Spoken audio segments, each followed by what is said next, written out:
29న వస్తున్నారు. కాకపోతే మీ సినిమా ఏంటంటే మీరు 2 వీక్స్ దాకైనా గట్టిగా ఆడుతుంది ఒక నమ్మకం ఉన్నారు. 5థ్‌నేమో 'పుష్ప' వస్తుంది కదా! మరి థియేటర్‌లో మళ్ళీ బాగున్నా కూడా ఏంటంటే ఒక పెద్ద స్టార్ మళ్ళీ అటుకు పోతుంది. మీ తమిళ్‌లో కూడా ఈ సినిమా పెద్ద స్థాయిలోనే రిలీజ్ చేస్తున్నారు. నిన్న ఈవెంట్ కూడా చేశారు కదా!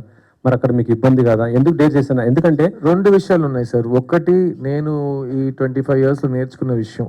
నా కంట్రోల్‌లో ఉన్న విషయాల గురించి నేను మాట్లాడతాను. నేను ఆలోచిస్తాను. నేను టెన్షన్ అయిపోతాను.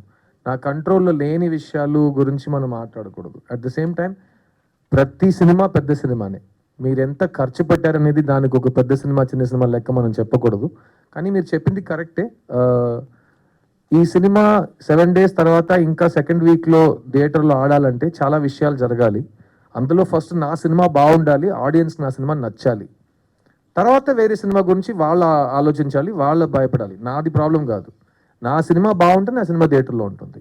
అదే సినిమా పద్ధతి. ఒక మంచి సినిమాని ఎవరు సినిమా థియేటర్ నుంచి తీయలేరు. అట్‌లీస్ట్ ఈ టైం పీరియడ్‌లో తీయలేరు. ఎందుకంటే అందరూ అన్నీ చూస్తున్నారు. 2006, 2007లో చేయొచ్చు. అప్పుడు ఇంత ఇన్‌స్టాగ్రామ్ అవేర్‌నెస్, సోషల్ మీడియా లేదు. కానీ ఇప్పుడు ఎవ్రీబడీ ఈస్ సీయింగ్. సో మంచి సినిమాని థియేటర్ నుంచి ఎవరు తీయరు, తీయలేరు కూడా. లాస్ట్ సినిమా మీరు ప్రొడ్యూస్ చేశారు. చిన్న సినిమా, ఒక బ్లాక్ బస్టర్, ఒక మంచి మెసేజ్ ఇచ్చిన సినిమా.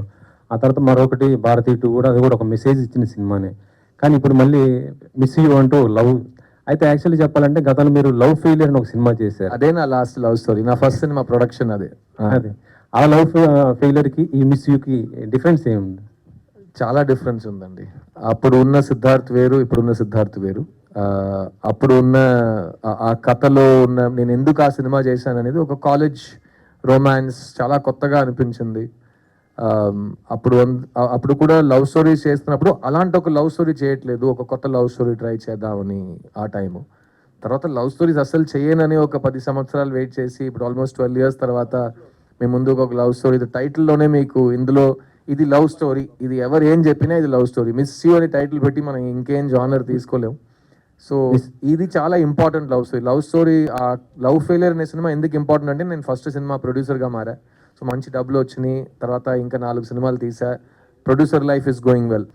కానీ ఇది నేను నెక్స్ట్ 5 ఫిల్మ్స్లో ఇంకొక లవ్ స్టోరీ సెలెక్ట్ చేస్తానా లేదా అనేది నేను 29 నవంబర్ కోసం వెయిట్ చేస్తున్నాను. ఎందుకంటే నాకు సినిమా నచ్చింది. కానీ లవ్ స్టోరీ ఆడియన్స్ అందరికీ ఒకేలా నచ్చితే మళ్ళీ అది ఒక ట్రెండ్గా వస్తుంది. అండ్ మీకే తెలుసు నేను ట్రెండ్ ఫాలో అయ్యే మనిషి కాదని. ఈ లాస్ట్ 5 ఇయర్స్లో ఇలాంటి ఫిల్మ్ రాలేదు. సో అలాంటి ఫిల్మ్స్ వచ్చినాయి, అవి బాగా ఆడింది అని మీరు చెప్తే నేను దాని తర్వాత చేస్తే నేను ట్రెండ్ ఫాలో అయినట్టు ఉంటుంది. కానీ నేను నా హార్ట్ని ఫాలో అవుతున్నా, రాజశేఖర్ని ఫాలో అవుతున్నా. అండ్ ఈ సినిమాలో పనిచేసిన ప్రతి టెక్నీషియన్, ఆర్టిస్ట్ని ఫాలో అవుతున్నా. ఎందుకంటే వాళ్ళందరూ ఈ సినిమాలో పనిచేస్తున్నప్పుడు కానీ, ఈ సినిమా మేము డబుల్ పాజిటివ్ కానీ ఫైనల్ కాపీ చూస్తున్నప్పుడు అందరు బిలీఫ్ ఈ సినిమాలో కనిపిస్తుంది. అండ్ అందరికీ మళ్ళీ లవ్ స్టోరీస్ థియేటర్లో చూడాలండి అనే ఒక మాట నేను విన్నాను. So there is a big difference between the 2 films.